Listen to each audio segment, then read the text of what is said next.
Hello everyone, welcome to my channel Psyche Chat with Shikha Sharma. So I'm up again with your new class. Alright, this class is for class 11th. What is psychology? We are just continuing the chapter now. Okay?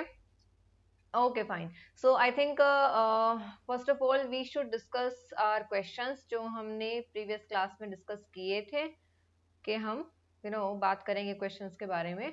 So let's discuss those questions first. Fine? Yeah. Okay, so how you have to attempt these questions? First of all, let's discuss this point. The first question says, what is psychology for 3 marks? So how you're going to explain that? The first point you need to explain over here is psychology ki definition. Okay, I'll explain in a new slide. So over here I will write answer 1. You need to write definition of psychology first of all. ठीक है? Sorry, spelling is wrong. Yeah. You need to write definition first of all. Then you need to explain definition में we are using 3 words: mental processes, experience and what? Behavior. So these 3 words you need to explain. Mental processes and then behavior, and the third one is what? Experience. ठीक है? This will be the format for question number 1. So over here अगर आप तीनों चीजें properly explain करते हैं then you will be able to score 3 marks, full 3 marks. इसमें आपका कोई भी ऐसा पर्सन नहीं है जो आपके इसमें मार्क्स को डिडक्ट करेगा. ठीक है? The individual is not having any right. अगर आपने अच्छे से एक्सप्लेन किया है तो आपके मार्क्स इसमें डिडक्ट नहीं होंगे. Fine. Next question is explain psychology as a natural science and social science. अब यहाँ पे आपको क्या बताना है? ये है 4 मार्क्स में, तो इसमें आपको कैसे एक्सप्लेन करना है? आंसर 2. So यहाँ पे first of all you will be writing psychology is such a discipline that is a science also and a social science also. तो यहाँ पे आपको 1 line जो है उसमें आपको देना है क्या? Intro. ठीक है? अब आपको explain करना है psychology as natural science.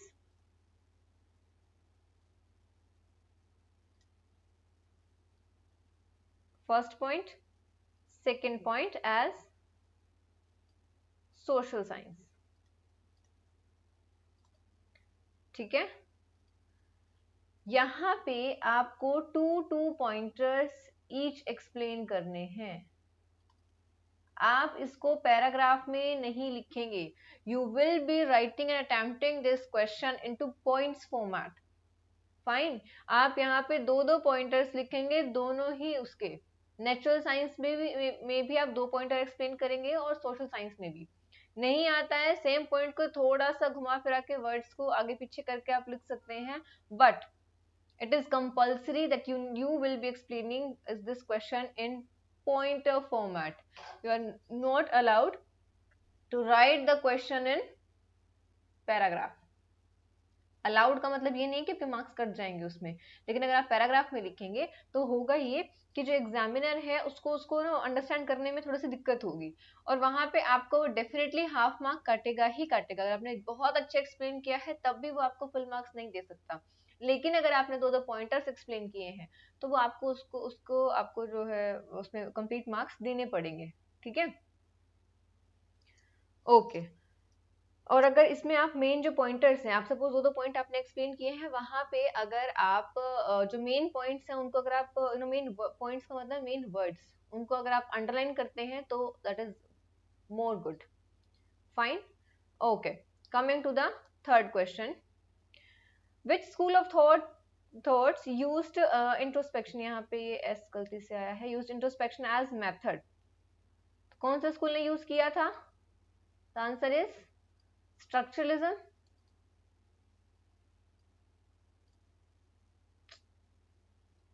अरे यार, राइटिंग ही अच्छे से नहीं आती है। हाँ, ओके। स्ट्रक्चरलिज्म ने किया था और ये मेथड जो है रिजेक्ट क्यों हो गया था? अब सी, ये 2 मार्क का क्वेश्चन है और इसमें 2 क्वेश्चन है, तो फर्स्ट जो 1 मार्क है वो यहाँ से हो गया आपका स्कोर, स्ट्रक्चरलिज्म आपने लिखा तो वो 1 मार्क जो है वो आपने स्कोर कर लिया। सेकेंड है कि रिजेक्ट क्यों हो गया था। अगर आप इसको 1 पॉइंट में लिखते हैं तब भी आपको 1 नंबर मिलेगा, अगर आप 2 पॉइंट में लिखते हैं तो और भी अच्छी बात है कि ये रिजेक्ट हो गया था क्योंकि ये सब्जेक्टिव था, और सेकंड पॉइंट में सेम चीज को आप लिख दें कि कोई और उसको ऑब्जर्व नहीं कर सकता था। 2 पॉइंट हो गए, एक ही पॉइंट को आपने 2 पॉइंट बना के उसमें एक्सप्लेन कर दिया है, तो आपका इसमें कंप्लीट 2 मार्क्स मिलेंगे, ये आपके मार्क्स कहीं भी नहीं जाएंगे। It's very simple, got it. So ऐसा नहीं है कि सी, ट्राई करिए जब भी आप कोई भी क्वेश्चन एक्सप्लेन कर रहे हैं तो उसको आप पॉइंट्स में एक्सप्लेन करें, जितने मार्क्स का क्वेश्चन है अगर आप उतने पॉइंट्स बना सकते हैं तो बहुत ज्यादा अच्छी बात है। फाइन।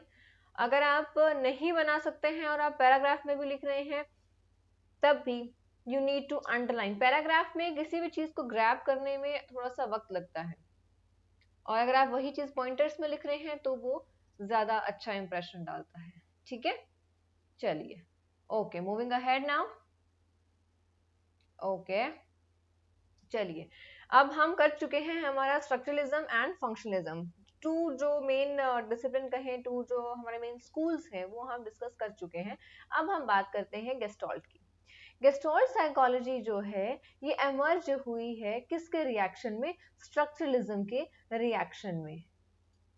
सॉरी, इसका मतलब क्या हुआ? स्ट्रक्चरलिज्म जो कहता है, क्या कहता है स्ट्रक्चरलिज्म? हर एक चीज को रिड्यूस करता है, यानी कि रिडक्शनिज्म जो है वो मेन इसका फोकस पॉइंट है। ठीक है, तो स्ट्रक्चरलिज्म बात करता है रिडक्शनिज्म की, कि हर एक चीज को ब्रेक कर दो, छोटे छोटे पीसेस में कन्वर्ट कर दो और उसके बाद आप उसको एक्सप्लेन कर पाओगे। स्ट्रक्चर को डिस्कस करता है, राइट। गेस्टोल्ड वहीं पे क्या कहता है कि सारी चीजों को मर्ज कर दो, यानी कि गेस्टोल्ड का मेन फीचर क्या है कि अगर आप किसी भी सिचुएशन को एज अ होल परसीव करते हैं तो आपको ज्यादा इंफॉर्मेशन मिलती है। अगर आप उस चीज को ब्रेक करेंगे तो आपको उसमें कम इंफॉर्मेशन मिलेगी और वो इतनी वर्थवाइल नहीं होगी। फाइन। जैसे for example, as per गेस्टोल्ट principal, अगर आपने क्ले लिया, क्ले से आपने छोटे छोटे बॉल्स बना दी हैं और एक तरफ है सेम वेट का क्ले आपके हाथ में है जो बंधा हुआ है, तो दिस दिस जो क्ले है, जो पूरा एक एक पीस है, वो ज्यादा आपके लिए यूजफुल होगा एज कंपेयर टू द छोटी छोटी balls, which is true also, है ना। अगर आप चलिए सोचिए, आपने जो हम लाइट्स देखते हैं, हम दिवाली पे डेकोरेशन करते हैं, है ना, दिवाली पे किसी की शादी होती है तो हम पूरा घर को सजा देते हैं लाइट से। कलरफुल लाइट्स होती है जो मूव करते थे, मूव करती है नहीं, on off on off on off ऐसे होती रहती हैं। अब वो ऑन ऑफ में क्या होता है, वो बस ब्लिंक कर रही हैं। अब वो टर्न वाइज ब्लिंक कर रही है, एक बार सब व्हाइट लाइट ब्लिंक कर रही है, नेक्स्ट टाइम सब रेड लाइट ब्लिंक कर रही है, नेक्स्ट टाइम सब येलो लाइट ब्लिंक कर रही है, तो उस ब्लिंकिंग में हमें एक मूवमेंट नजर आता है। वो मूवमेंट हमें तब नजर आता है जब हम उस पर्टिकुलर लाइट को दूर से अच्छे से देख रहे हैं। अगर हम उस लाइट के नजदीक जाके देखेंगे तो हम अगर एक पर्टिकुलर सिंगल लाइट को उठा के देखेंगे तो वहां पे हमें क्या नजर आएगा? On off on off on off movement, कोई मूवमेंट नजर नहीं आएगा, राइट तो एज अ होल जब हम उसी चीज को देख रहे हैं तो हम उस चीज को as a continuous process perceive कर रहे हैं, और वो हमें ज्यादा इंफॉर्मेशन देता है एज कंपेयर टू अगर हम किसी भी चीज को छोटे छोटे पीसेस में ब्रेक करके उसको परसीव करने की कोशिश करें। फाइन। ऐसा सिचुएशन में और हर एक लाइफ में बहुत सारी जगह पे भी हो सकता है, अगर आप एक सिचुएशन को ब्रेक करके परसीव करें।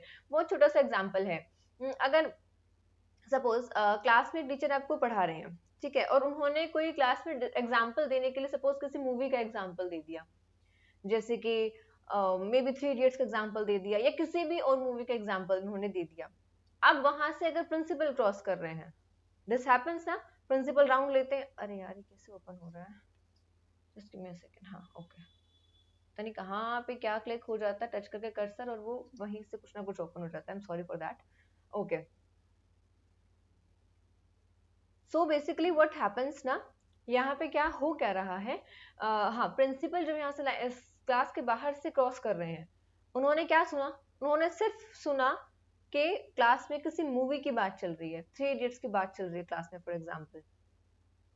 वो क्या सोचेंगे कि ये लोग मूवी डिस्कस कर रहे हैं बैठ के।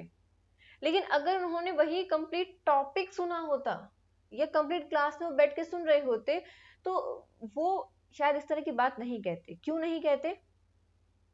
क्योंकि जब एक कॉन्टिन्यूस प्रोसेस चल रही है तो वी नो कि हमने वो एग्जांपल किस कॉन्टेक्स्ट में दिया है और what the teacher is trying to explain, right? This thing happen with us in everyday life. जब हम किसी भी चीज को एज अ होल परसीव करते हैं तो वो चीजें हमें बहुत ज्यादा फुलफिलिंग फील होती हैं, फुलफिलिंग दिखाई देती हैं। और वहीं पे जब हम किसी चीज को ब्रेक कर देते हैं तो फिर वो चीजें इनकम्प्लीट हो जाती हैं, वो कंप्लीट इंफॉर्मेशन हम तक नहीं पहुंचा पाती, right? Okay, let's read it once, whatever it is written over here. It focused on the organization of perceptual experiences. Organization, अलग अलग experiences को organize कर देना.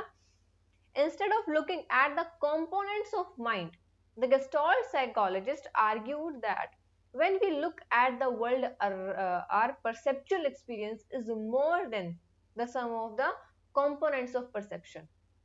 मतलब अगर हम कंपोनेंट्स देख रहे हैं माइंड के या परसेप्शन के, अगर हम उसको ब्रेक करके छोटे छोटे पीसेस में देख रहे हैं, तो वहां पे क्या होगा, इन सबको मिला दिया जाए तो जो हमारा एक परसेप्चुअल एक्सपीरियंस है, पूरी सिचुएशन को जो हम जिस तरीके से हमने परसीव किया है वो ज्यादा होगा as compare to the components of perception. तो परसेप्चुअल एक्सपीरियंस हमारा मोर वर्थ वाइल होगा। एक्सपीरियंस आप समझ रहे हैं ना? बिल्कुल, जो हमने उस सिचुएशन में एक्सपीरियंस किया है वो हमारा ज्यादा अच्छा फुलफिलिंग वर्थवाइल होगा as compare to the components of perception, right? Okay, next, Max Wertheimer was the founder of gestalt psychology. तो ये प्लीज आप नाम याद रखें, इसमें बहुत सारे और भी काउंसलर्स और साइकोलॉजिस्ट हैं, काउंसलर नहीं कहूंगी, साइकोलॉजिस्ट हैं बहुत सारे इसमें, तो उनके बारे में आप आगे पढ़ेंगे, ठीक है? Okay, they have also given the concept of insight learning. Insight learning का बहुत ही इंटरेस्टिंग कॉन्सेप्ट है, अगर आप चाहें तो मैं आपको अभी बता सकती हूँ उसकी जो थ्योरी है। ओके, मैं बता ही देती हूँ। ऐसा क्या होता है, इनसाइट लर्निंग का मतलब होता है कि एक्सपीरियंस, मतलब क्या भी कभी ऐसा हुआ है आपके साथ कि आप किसी क्वेश्चन का आंसर ढूंढ रहे हैं चैप्टर में, क्वेश्चन पढ़ लिया, हम जैसे करते हैं ना कि कुछ हमने वर्ड्स पकड़ लिए कि ये वर्ड्स कहाँ पे रिपीट हो रहे हैं, पूरा चैप्टर ध्यान मारा, हमें कोई वर्ड नहीं मिला। फिर हम सोचते हैं जब टीचर ने पढ़ाया था तो क्या उन्होंने इस तरह के वर्ड्स यूज किए थे? करते हैं हम सब ऐसे। फिर ऐसा होता है कि अगर हमें नहीं मिलता है आंसर तो हम उसको छोड़ देते हैं, छोड़ो यार नहीं मिल रहा है, कल देखेंगे, मैम से पूछेंगे, सर से पूछेंगे, सोच के हम उसको छोड़ देते हैं। अचानक से क्या होता है, फिर हम नेक्स्ट नोटबुक उठा लेते हैं, होमवर्क करने लगते हैं, एंड सडनली वी फील, अरे कि उस लाइन में तो नहीं था, उस पेज पे तो नहीं था, ये मैम ने ऐसा कुछ बताया था, सडनली हमें रिकॉल होता है। ऐसा क्यों होता है? क्योंकि कॉन्शियसली तो हमने नेक्स्ट नोटबुक उठा ली है, but somewhere in our subconscious mind वो कहीं ना कहीं चल रहा है कि यार क्या हो सकता है, उसका आंसर क्या हो सकता है। फिर अगेन हम वही सेम बुक निकालते हैं, वही पेज वहीं पे ढूंढने की कोशिश करते हैं, and we got the answer. That is what is called aha experience. ऐसा मैंने बहुत बार ऐसा फील किया है मैथ्स में। मैथ्स में मेरी एक खास आदत होती थी, I studied maths till my class 12th। तो मैथ्स में मेरी एक खास आदत क्या होती थी कि जब तक किसी क्वेश्चन को मैं अच्छे से ट्राई ना कर लूँ ना, मैं उसको छोड़ती नहीं थी। तो मैं उसको बहुत अच्छे से कोशिश करती थी उसको सॉल्व करने का, ये क्वेश्चन ऐसे, ये वाला फॉर्मूला लगाया, वो लगाया, इससे ट्राई नहीं हुआ, कैलकुलेशन में कुछ गड़बड़ होगी, 2-3 बार कैलकुलेशन चेक करी, ये क्या वो क्या, कई सारी चीजें मैं करने की कोशिश करती थी। एंड इट हैपेंड, कई बार ऐसा भी हुआ कि जब मैंने सोचा कि नहीं यार छोड़ो, इसको नहीं हो रहा है क्वेश्चन सॉल्व, हम नेक्स्ट क्वेश्चन करने की कोशिश करते हैं, नेक्स्ट क्वेश्चन सॉल्व हो गया जल्दी से, तो सेम मेथड पीछे वाले क्वेश्चन पे एक्सप्लेन करना, अप्लाई करना है। तो ऐसा कई बार होता था कि सडनली आह एक्सपीरियंस, अरे वो वाला मेथड क्यों नहीं यूज करती हूँ मैं, वो फॉर्मूला क्यों नहीं यूज करती हूँ, हाँ शायद ये फॉर्मूला था। तो वो करते करते वो जो क्वेश्चन होता था सॉल्व हो जाता था। बहुत बार ऐसा हुआ, that is called insight learning. अचानक से इंसाइट आना, अचानक से आह एक्सपीरियंस आना, ठीक है? और ये जो इनसाइट लर्निंग का कॉन्सेप्ट है, ये इवेल्युएट नहीं कहूंगी, डेवलप ही कहेंगे, या फिर किसने इसको दिया है, वो है कोहलर एंड कोफका, ठीक है? ओके, नेक्स्ट हम बात करते हैं बिहेवियरिज्म की। बिहेवियरिज्म क्या है? मेन थॉट, जैसे अभी तक हमने जिन भी स्कूल्स के बारे में बात करी है, उन सभी स्कूल्स में कोई ना कोई बेसिक थॉट थी। जैसे कि स्ट्रक्चरलिज्म में था कि आप ब्रेन का स्ट्रक्चर पढ़ रहे हैं, माइंड का स्ट्रक्चर पढ़ रहे हैं एक्चुअली। तो आप अपने थॉट्स को छोटे छोटे पीसेस में ब्रेक कर रहे हैं, सेंसेशन, परसेप्शन, फीलिंग्स में, इमोशंस में, इसमें ब्रेक करके फिर आप उसको परसीव कर रहे हैं। फंक्शनलिज्म क्या बोलता है कि स्ट्रक्चर में कुछ नहीं रखा है, आप फंक्शन तो देखो वो काम कैसे कर रही हैं चीजें, तो वहां पे वो ब्रेन के फंक्शन को हम पढ़ रहे हैं। गेस्टोल्ट क्या बोलता है, अरे अगर आप चीजों को तोड़ दोगे तो आपको मिलेगा क्या? कुछ भी नहीं। आप उसको एज अ होल देखो ना। आपके पास एक फ्लावर पोट है, अगर वो पूरा फ्लावर पोट है तो वो बहुत सुंदर है। अब उसको तोड़ तोड़ के देखोगे कि उसमें क्या है, तो उसमें मेयर पीसीज है ना, उसमें कुछ भी नहीं बचेगा। तो इसीलिए you should perceive a thing और a situation as a whole, ये बोलता है गेस्टोल्ट। बिहेवियरिज्म क्या कहता है? बिहेवियरिज्म कहता है कि जो भी हमारा बिहेवियर है, जिस भी तरीके से कोई भी इंडिविजुअल बिहेव करता है, that we have learned from our experiences, this is what behaviourism says. सब कुछ हमने लर्न किया है, nothing is there as innate experience और इनेट लर्निंग। ऐसा कुछ नहीं होता है कि हम किसी लर्निंग के साथ पैदा हुए हैं। हम पैदा होते हैं एज वाइट स्लेट, और या वाइट नहीं होंगे, सॉरी, ब्लैंक स्लेट की तरह हम पैदा हुए हैं, और हमारे जो एक्सपीरियंसेस हैं वही हमारे बिहेवियर को डेवलप करने में हेल्प करते हैं। ये मेन कोर है बिहेवियर का। और जो बिहेवियर्स हैं, या फिर अगर मैं सिंपल स्टेटमेंट में कहूँ, all behaviours are learned and we can unlearn the unwanted behavior. It is as simple as that. जैसे ये लाइन है, बिल्कुल वैसा ही सिंपल बिहेवियरिज्म है। सिंपल मतलब थियरी सिंपल है, लेकिन हाँ थोड़ा सा टेक्निकल भी है। एक्चुअली काफी टेक्निकल आ जाता है बाद में, अभी के लिए आपके लिए बहुत सिंपल है, ठीक है, जितना आपको अंडरस्टैंड करना है इसको। सो John Watson was the founder of behaviourism, first point. Fine. तो जॉन वॉटसन जो है वो हमारे बिहेवियरिज्म के फाउंडर हैं। He was very much impressed from Ivan Pavlov की theory of classical conditioning। ये जो theory है ये हम पढ़ेंगे in our chapter 6। ये कंप्लीट थ्योरी हम करेंगे, तो अभी हम इसके बारे में बात नहीं करते, बहुत लंबा थोड़ा हो जाएगा वरना लेक्चर। सो इवान पावलोव की जो थ्योरी है वो है क्लासिकल कंडीशनिंग की थ्योरी। तो इन्होंने बताया कि हम चीजों को लर्न कैसे करते हैं। फाइन। तो उससे बड़ा इंप्रेस हुए थे John Watson. According to him, scientific psychology must focus on what is observable and verifiable. ये क्या कहते हैं कि जो साइंटिफिक साइकोलॉजी है, हमें किस किस चीज पे फोकस करना चाहिए? सिर्फ वही जो ऑब्जर्वेबल है और वेरीफाइबल है। सिर्फ वही इंफॉर्मेशन जो हम बाहर से ऑब्जर्व कर पा रहे हैं और जो हम वेरीफाई कर सकते हैं, क्रॉस चेक कर सकते हैं।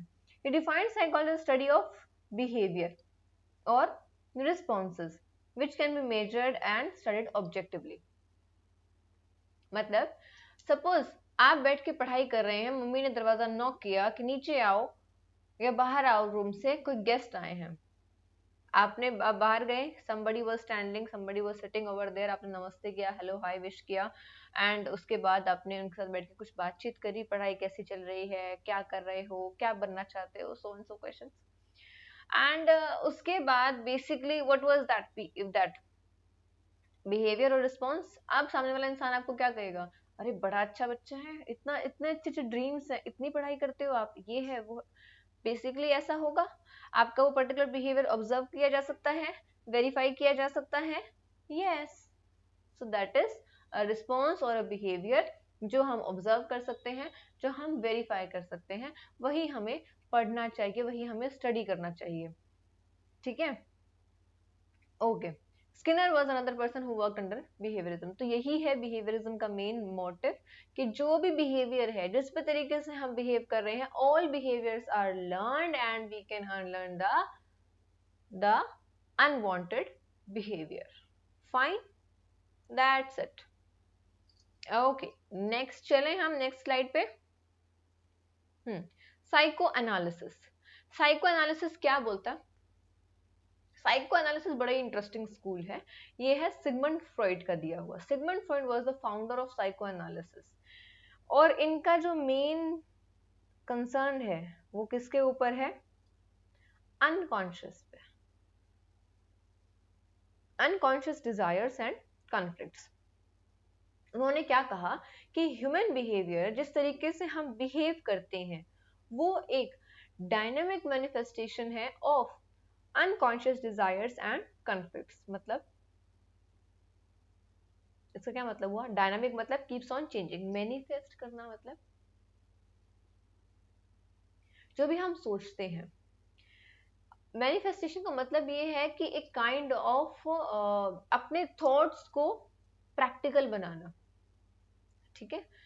तो टू सम एक्सटेंट प्रैक्टिकल, मैं ये नहीं कहूंगी कि एग्जैक्ट प्रैक्टिकली बनाना, मतलब उसको अप्लाई करना। तो डायनामिक एक कहेंगे एप्लीकेशन है, डायनामिक मैनिफेस्टेशन है ऑफ अनकॉन्शियस डिजायर, वो डिजायर्स जो हमारे अंदर है। अब इन्होंने तीन मेजर टर्म्स दिए हैं या तीन तरीके के माइंड दिए हैं, कॉन्शियस, सबकॉन्शियस एंड अनकॉन्शियस, ठीक है। इन वर्ड्स के बारे में आपने सुना होगा पहले, कॉन्शियस अनकॉन्शियस के बारे में तो सुना होगा। तो वहां पे इसके बारे में हम और अच्छे से पढ़ेंगे जब हम थोड़ा सा और आगे मूव अहेड करेंगे आपके सिलेबस में। तो हम साइकोएनालिसिस के बारे में पढ़ेंगे। आई थिंक 11th में तो नहीं है शायद, बट 12th में है इनकी थ्योरी, ठीक है।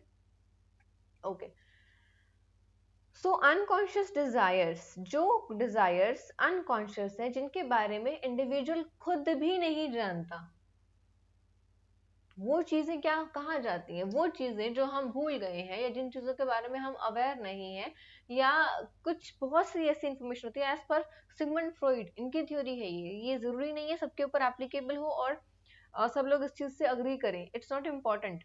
Sigmund Freud was an individual, उन्होंने जो थ्योरी दी है वो उनका अपना तरीका था थ्योरी देने का। हम उससे अग्री करते हैं कि नहीं करते वो हमारे ऊपर, फाइन, बट आपको लर्न करना पड़ेगा क्योंकि एग्जाम में पूछा जाता है, ठीक है। So there is no escape of all these things, ठीक है। ओके, तो वो डिजायर्स जिनको हम एक्सप्रेस नहीं कर पा रहे हैं, जो अनकॉन्शियस में ट्रांसफर हो गई थी, वो डिजायर्स कहीं ना कहीं डाइवर्ट होके अलग तरीके से हमारे बिहेवियर में विजिबल होती हैं।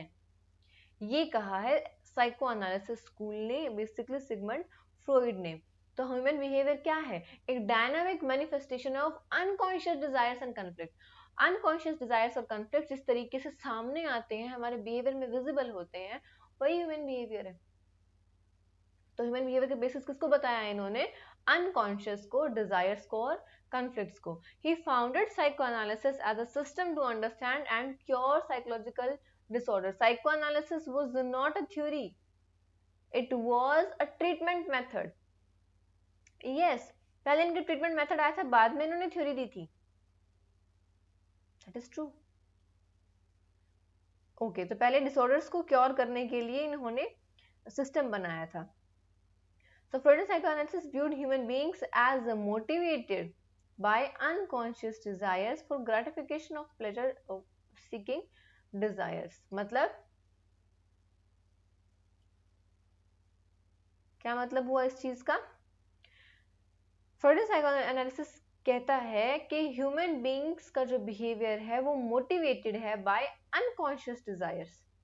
वो डिजायर्स जो कहीं ना कहीं अनकॉन्शियस है और इंडिविजुअल खुद को भी नहीं पता कि वो क्या चाहता है, उसी के ग्रेटिफिकेशन के लिए और प्लेजर सीकिंग में हमारा जो बिहेवियर है वो बनता है, ठीक है।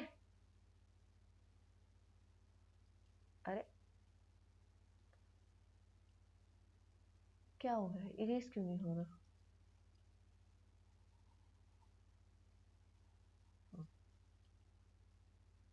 Okay, Freud did not conduct experimental studies. Freud ने की जो थ्योरी है या जो भी इनके ट्रीटमेंट के मेथड्स हैं, उसमें इन्होंने कोई भी एक्सपेरिमेंटल स्टडी कंडक्ट नहीं करी थी लेबोरेटरी में, बल्कि इनकी जो पूरी थ्योरी है वो इनकी मेडिकल प्रैक्टिस के ऊपर बेस्ड है। यानी कि ही वाज फिजिशियन, उसके बाद उन्होंने जैसे जैसे इनके पास पेशेंट्स आते थे, उन्हीं कुछ पेशेंट्स पे बेस्ड इन्होंने अपना ट्रीटमेंट मेथड दिया और इन्होंने अपनी थ्योरी दी। तो यहाँ पे इनकी थ्योरी के पीछे कोई एक्सपेरिमेंटल बेसिस नहीं है, बट फिर भी हम साइको एनालिसिस को पढ़ते हैं बहुत इंटरेस्टिंग तरीके से, उनकी थ्योरी बहुत इंटरेस्टिंग है। तो वो थ्योरी आप पढ़ेंगे क्लास 12th में। अभी अगर पढ़ाने लगूंगी ना तो क्लास हम पूरी नहीं कर पाएंगे। चलिए नेक्स्ट चले। ह्यूमनिस्टिक साइकोलॉजी, ठीक है। ह्यूमनिस्टिक साइकोलॉजी क्या बोलती है? Humanistic perspective took a more positive view of human nature. अब साइको एनालिसिस जो था वो बेसिकली ये कहता था कि एक बार जो इंसान का बिहेवियर सेट हो गया तो हो गया, there is no way to change the behaviour, ये कहता है psycho analysis perspective. Humanistic perspective उसके अपोजिट में डेवलप हुआ। उसने ये कहा कि जो ह्यूमन नेचर को उन्होंने थोड़ा और पॉजिटिव लुक दिया और कहा कि क्या कहा? emphasized upon free will of human beings and natural striving for to grow and unfold their inner potential। कि जो ह्यूमन बीइंग है वो बाय नेचर अपनी हाईएस्ट पोटेंशियल को रीच करना चाहते हैं। ऐसा नहीं है, ह्यूमन बीइंग्स नेगेटिव नहीं है, ह्यूमन बीइंग्स हमेशा लर्न करते हैं, पॉजिटिव है, अच्छा, मतलब human being is good by nature, ऐसा उन्होंने कहा। फाइन। तो ह्यूमनिस्टिक साइकोलॉजी जो है, इन्होंने इनके जो भी मेथड्स हैं वो हम ज़्यादातर यूज़ करते हैं काउंसलिंग के टाइम पे, आज के टाइम पे। और इनका मेन था कि ह्यूमन बीइंग्स बुरे नहीं होते हैं, इट इज़ जस्ट कि वो किसी ना किसी सिचुएशन को फेस कर रहे हैं, तभी उनका जो बिहेवियर है वो थोड़ा सा बिटर हो जाता है। Fine, okay. According to humanistic psychologist, all people have the potential for creativity, positive outlook and pursuit for higher values। So human being जो है बाय नेचर उनके अंदर पोटेंशियल है क्रिएटिविटी का और लाइफ को पॉजिटिवली देखने का और अपने हायर स्टैंडर्ड्स को रेज करने का, अपने वैल्यूज पे काम करने का। तो ये ह्यूमन बीइंग है बाय नेचर। फाइन। तो ये this was the view point of humanistic psychology. Okay, now let's move ahead on our next slide, cognitive psychology। cognitive psychology as the name says, what? Cognition और thinking. तो ये आज के time पे बहुत ज्यादा एक्टिव है, इस फील्ड में बहुत काम हुआ है और अभी भी चल रहा है। कॉग्निटिव साइकोलॉजी क्या बोलती है कि simply how we know the world, इनका फोकस किस चीज पे है कि हम दुनिया को जानते कैसे, देखते कैसे हैं, समझते कैसे नहीं, हम जानते कैसे कि दुनिया कैसी है या किस तरीके से हमने एक चीज को परसीव किया है। तो कॉग्निशन क्या है? Is the process of knowing, जानने की प्रक्रिया है। इट इन्वॉल्व्स थिंकिंग, थिंकिंग इसमें होती है, understanding, perceiving, memorising, problem solving and a host of other mental processes by which are knowledge of world develops. और बहुत सारे तरीके जिससे हमारे दुनिया के बारे में, वर्ल्ड के बारे में जो नॉलेज है वो डेवलप होती है, दैट इज कॉल्ड कॉग्निशन और कॉग्निटिव प्रोसेसेस। तो बेसिक हमारा जो मेन फोकस है वो किस चीज पे है? नोइंग पे, जानने पे हमारा मेन फोकस है। Got it? तो दिस इज द डेफिनेशन। ये शॉर्ट क्वेश्चंस में बहुत ज्यादा पूछी जाती है, कॉग्निशन की डेफिनेशन और कॉग्निटिव प्रोसेसेस की डेफिनेशन, ठीक है। तो इसमें मैंने डबल स्टार डाला है, इसको आपको बहुत अच्छे से याद करना है। Some cognitive psychologists view human mind as an information processing system like computer। कुछ ऐसे साइकोलॉजिस्ट हैं जो किसके बारे में बात करते हैं कि human mind is just like a computer, एक ऐसा सिस्टम जिसमें इंफॉर्मेशन प्रोसेस होती है। हम इनपुट लेते हैं, उसको हम प्रोसेस करते हैं, फिर हम आउटपुट देते हैं, तो वो एक प्रोसेसिंग सिस्टम है। इस तरीके से ह्यूमन माइंड काम करता है। हम इनपुट कहाँ से लेते हैं? हम क्या देखते हैं, हमारे जो मेन 5 सेंसेस है, उन 5 सेंसेस से हम इनपुट लेते हैं, उसको फिर प्रोसेस करते हैं कि क्या इन्फॉर्मेशन थी, कैसी थी, और फिर हम अपना रिस्पॉन्स देते हैं। सो दिस इज किस तरीके से कुछ साइकोलॉजिस्ट ने ह्यूमन माइंड को, ह्यूमन बिहेवियर को कंपेयर किया है। Last point is, some other views human beings as actively constructing their minds through their exploration into the physical and social world। This view is called constructivism। अब ये लोग क्या कहते हैं कि ह्यूमन बींग्स जो है वो एक्टिवली कंस्ट्रक्ट करते हैं माइंड को, यानी कि जैसे जैसे हमारे पास सिचुएशन आती जाएगी हमारा माइंड उसी के अकॉर्डिंग चेंज होता रहेगा, बनता रहेगा, हमारी थॉट प्रोसेस बनती रहेगी। बहुत पॉजिटिव चीजें आ रही हैं तो हम पॉजिटिव आउटलुक देंगे लाइफ को, अगर हमने बहुत नेगेटिव चीजें फेस करी तो हम नेगेटिव आउटलुक देंगे, और इसका वाइस वर्सा भी हो सकता है। पॉजिटिव चीजें आ रही हैं तो नेगेटिव आउटलुक हो सकता है, नेगेटिव चीजें आ रही हैं तो पॉजिटिव आउटलुक भी हो सकता है। It is the individualisation, individuation जो हमारा इंडिविजुअल एस्पेक्ट है पर्सनैलिटी का, उस पर डिपेंड करता है हम चीजों को किस तरीके से परसीव कर रहे हैं और देख रहे हैं। फाइन, तो हम किस तरीके से फिजिकल वर्ल्ड को एक्सप्लोर कर रहे हैं और सोशल वर्ल्ड को किस तरीके से एक्सप्लोर कर रहे हैं, उस पे बेस्ड हम अपनी जो एक नॉलेज है उसको बनाते हैं और एक्टिवली कंस्ट्रक्ट करते हैं हमारे माइंड्स को, थॉट प्रोसेसेस को, उसको हम बोलते हैं कंस्ट्रक्टिविज्म। ठीक है, और इसकी एक जो थ्योरी है पियाजे की थ्योरी भी हम कंस्ट्रक्टिविज्म के अंडर लेते हैं, बट वो जो थ्योरी है वो आप ह्यूमन डेवलपमेंट पर टॉपिक में पढ़ेंगे, यहाँ पे नहीं पढ़ेंगे। बेसिकली इसके अंडर वो नहीं आती है, वो थ्योरी बहुत बाद में डेवलप हुई थी, तो उस थ्योरी में और इस कॉग्निटिव साइकोलॉजी में बहुत सिमिलरिटीज है, तो we used to keep that theory under cognitive psychology school.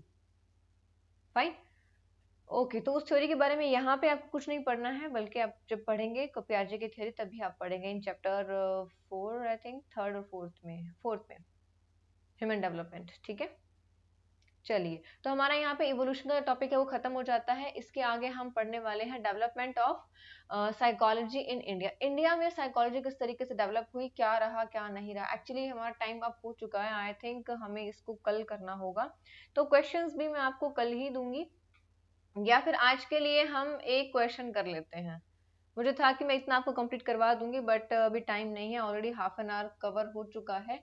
तो चलिए, एक क्वेश्चन तो मैंने यही डाला था कि what do mean by behaviourism, 3 marks में एक्सप्लेन करना है आपको। कौन से पॉइंटर्स आप लिख सकते हैं, कैसे एक्सप्लेन करना है वो आप मुझे बताएंगे इसमें। ओके, नेक्स्ट क्वेश्चन है explain the journey of development of psychology in India. अब ये क्वेश्चन आपको अभी के लिए नहीं करना है, ये क्वेश्चन हम नेक्स्ट क्लास में आगे पोस्टपोन करेंगे। ठीक है, तो जब अगली क्लास कराऊंगी तो साथ साथ में इस क्वेश्चन का आंसर कर दूंगी। फाइन, चलिए, तो ये जो क्वेश्चन है ये हम कल करेंगे, इनके आंसर्स कल देंगे, बट हाँ, जो फर्स्ट क्वेश्चन है इसको आपको आंसर करना ही करना है, इसको आपको try to answer this question, ये हम बाकी जो है कल करते हैं। यस, कहाँ पे इसको आंसर करना है, इधर इन द कमेंट सेक्शन और on Telegram channel psyche chat with Shikha, इसका जो लिंक है वो आपके डिस्क्रिप्शन में गिवन है, प्लीज जॉइन द चैनल।